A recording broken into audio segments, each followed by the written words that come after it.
నమస్కారం ఘంటారావానికి స్వాగతం. ముందుగా ప్రధాన అంశాలు.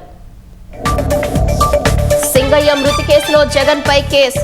నేరం రుజువైతే జీవిత ఖైదు పడే అవకాశం.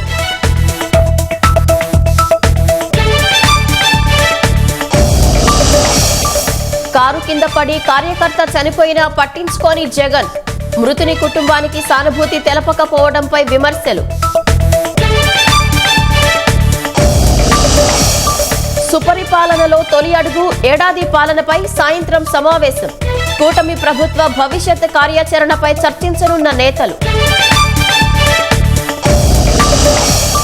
తారాస్థాయికి పశ్చిమాసియాలో ఉద్రిక్తతలు.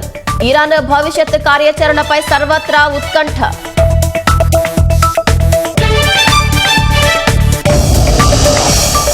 హర్ముజ్ జలసంధి మూసివేత దిశగా ఇరాన్ అడుగులు. భారత్ దిగుమతులపైన ప్రభావం.